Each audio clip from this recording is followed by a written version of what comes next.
Está con nosotros Miguel Ángel Temprano. Miguel Ángel, ¿qué tal? Muy buenos días. ¿Qué tal? Buenos días, José Antonio. Bueno, buenos días desde Davos, donde la imagen está siendo un poco de nerviosismo. Nerviosismo alrededor de la llegada de Donald Trump. Va a hablar Milei en menos de una hora, o en torno de una hora. Va a hablar virtualmente también Trump, en una sensación europea de que la presión sobre Europa va a ser salvaje. ¿Compartes el nerviosismo que se ve aquí en Davos, sobre todo con la situación europea? Comparto que estén nerviosos y además hasta cierto punto porque ninguno de ellos ha hecho previamente los deberes. La llegada de Trump se sabe ya de una manera efectiva que es desde hace 2 meses y se intuía desde hace bastante más tiempo. El problema está en que, vuelvo a decir lo de siempre, Europa, muy lejos de ser o de acercarse a lo que es un país, lo que es un club de amigos y que además cada vez están menos avenidos. Y particularmente ahora a los amigos del hombre más poderoso del mundo, el resto de los miembros del club los denosta. Ejemplo, Meloni. Entonces, Meloni, que por cierto no lo está haciendo nada mal en Italia.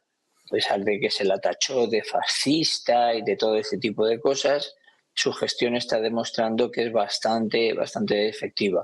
Tenemos una presidenta que está completamente fuera de juego, me refiero a von der Leyen, no soy capaz de entender por qué la volvieron a nombrar y bueno, no me extraña que estén así porque están totalmente fuera de juego. No obstante, yo digo lo que he dicho ya varias veces, muchas veces no hay mal que por bien no venga y que entonces a lo mejor esto lo que provoca es una mayor unión de los europeos.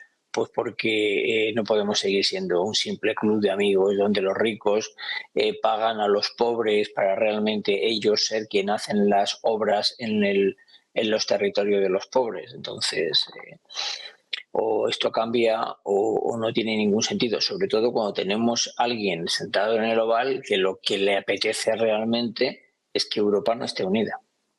Decía Trump en la jornada de ayer, en un tuit de estos en Truth Social, en su red, que él no quiere dañar a Rusia, pero que si no da Rusia pasos hacia la mesa de negociación y hacia llegar al final de la guerra de Ucrania, dice, no tendré otra alternativa que aumentar las sanciones, los impuestos y las tarifas arancelarias, porque hay que acabar con esta guerra ya. Está subiendo no solo la presión sobre Putin, sino que va aceptando una parte del discurso tanto de Ucrania como de la OTAN Trump, situándose en el centro, pero un poquito escoradito, muy poco, alrededor de la OTAN y de Ucrania.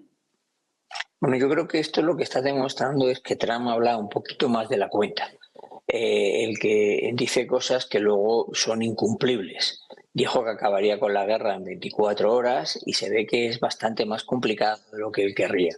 Y sobre todo yo creo que no es realmente consciente o no lo quiere ser o intencionadamente demuestra lo que dice, no tengo ni idea, pero de que los aranceles no son ni mucho menos la solución a todos los problemas y que muchas veces los aranceles se te pueden volver como un boomerang. Entonces, esto de simplemente decir que yo cargo con aranceles a todo aquel que vaya a traer productos a Estados Unidos, se te olvida que el mundo está cada vez más globalizado y que esa globalización hace que los otros también tengan armas tan potentes o más como las tuyas, económicamente hablando, para contrarrestar lo que tú le haces. Obviamente, él lo que quiere ahora es acabar con la guerra, pues porque fundamentalmente por 2 motivos. Yo creo que se ha dado cuenta de que si Estados Unidos quita el apoyo a Ucrania, cosa que ha dicho ya que lo va a hacer, el apoyo viene a suponer aproximadamente el 80% del apoyo exterior que recibe Ucrania tiene su origen en Estados Unidos. Por lo tanto, si lo quita, le acabas de dejar la vía libre a Rusia a que invada toda Ucrania. Por lo tanto, dice, por una parte no lo puedo hacer, que era mi pretensión, porque si lo hago, eso significa darle toda Ucrania a Rusia. Y por otra parte, yo necesito alguna medida que esto haga que se acabe de una manera rápida. Y no la hay. No la hay salvo convencerles. La inmensa suerte que ha tenido es que Rusia está agotada ya. de Ucrania no hablamos, pero Rusia está agotada, necesita acabar esta guerra. Esto es como la madre que está lidiando con los niños toda la tarde porque no hace más que gritar, ya desesperada llega por la noche el padre y le dice, diles algo, el padre se lo dice y los niños se calman. Resulta que realmente el padre no ha hecho nada, sino que es que los niños ya estaban agotados de estar toda la tarde gritando y deciden que es el momento de calmarse. Pues más o menos esto es lo que le puede pasar a Trump. Apuntarse un tanto que quizás no se lo merezca, pero que lo necesita y lo necesita rapidísimamente para decir yo soy aquí el benefactor, el pacificador y además mi país ya no se gasta dinero en apoyar a los ucranianos, a los cuales no apoyo, estoy dando vía libre a Putin hasta el final. De hecho, ya han dicho los rusos de que a qué le llama el acuerdo. Dijo Kaja Kallas ayer que Trump tenía razón. Dijo Dombrovskis, sin decirlo, que Trump tenía razón, pero Kaja Kallas dijo literalmente, Trump tiene razón. Tenemos que gastar más dinero en defensa. Hay que caminar hacia el 5%. Dijo Zelensky, si tiene que ser el 5%, que sea el 5%. Pero, ¿se puede alcanzar un porcentaje de Producto Interior Bruto, de presupuesto sobre Producto Interior Bruto, si ni tan siquiera Estados Unidos, como el 5%, si ni tan siquiera Estados Unidos llega al 5%? ¿Y qué significaría para los países europeos caminar, no tener este año el 5%, pero caminar hasta el 5%? Y una tercera derivada, ¿qué significaría para España, que está en la cola con un poquito más del 1%, caminar hasta el 5%? ¿Cómo se puede hacer eso sin tocar el sistema de bienestar social? Bueno, lo que dijo Kaja Kallas, la representante de política exterior de la Unión Europea, que pensemos que realmente es la única que no depende directamente de von der Leyen, es decir, que tiene una autonomía bastante importante, tiene toda la razón. Hemos visto que tenemos en las puertas de Europa, en nuestra frontera este, a un país hostil en el sentido de que se anexiona el vecino simplemente porque cree que le toca. Entonces, eso es un verdadero problema, pero luego además tenemos problemas por otras zonas que lo que obligan es que tengamos un ejército más armado. No nos olvidemos que cuando hablamos de ejércitos, todo el mundo está pensando en armamento y material, en plataformas de disparo, en carros de combate, en todo ese tipo de cosas. Pero realmente los ejércitos, donde tienen su principal coste y con mucha diferencia, es en el coste de salarios, es decir, la parte humana a la soldada que hay que pagarla, que no es gratuita, ¿no? Entonces, eso es un problema que haya que pagar esa gran cantidad, pero por otra parte no queda más remedio que hacerlo. Hay que tener ejércitos más grandes, ejércitos más entrenados y ejércitos con mejor armamento y material. Por lo tanto, eso se traduce cuando lo llevas a dinero.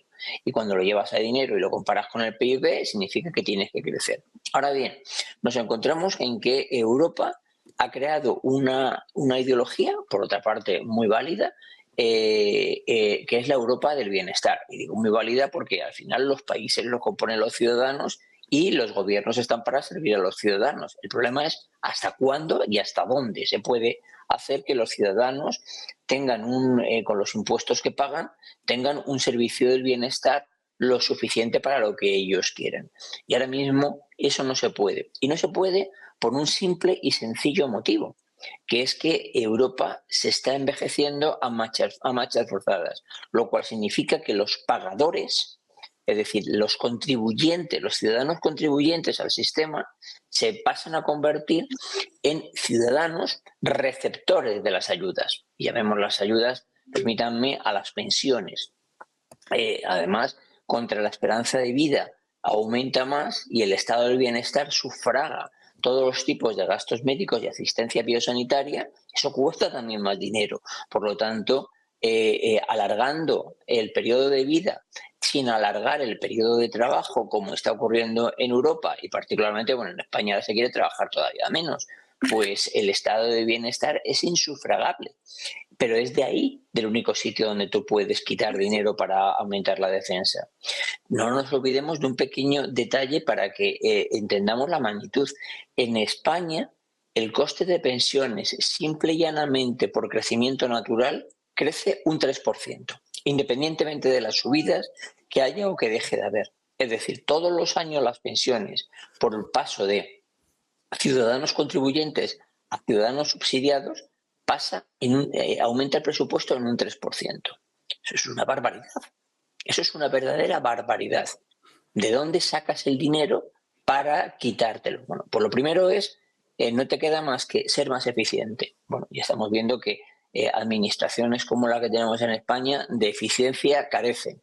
Yo creo que carecen por conocimiento y carecen por ideología, por ambas cosas. Entonces, no hay eficacia en la administración pública. Cada vez aumenta el número de funcionarios, pero no de funcionarios, no de policías, no de médicos, no de gente en que está a pie, sino de administrativos. Ese es el gravísimo problema. Es decir, la administración cada vez es más pesada, pero no en lo que realmente el ciudadano necesita.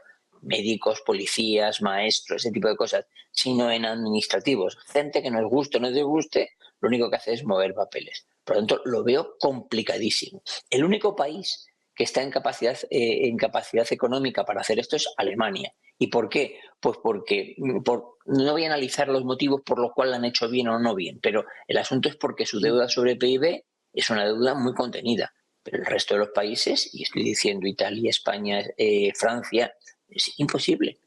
Es totalmente imposible. Y son los realmente países que aumentando su presupuesto el gasto de defensa sobre PIB de una manera sustancial pueden contribuir a una defensa importante, tal y como pide Kallas, que por cierto es muy lógico. No sé si llega al 5%, pero es que en España es que estamos lejísimos del 2%, que es el mínimo minimorum. Claro, así ocurre que cuando vas a las unidades militares, a las unidades de combate, te encuentras con que la mitad del material está inutilizado por falta de mantenimiento.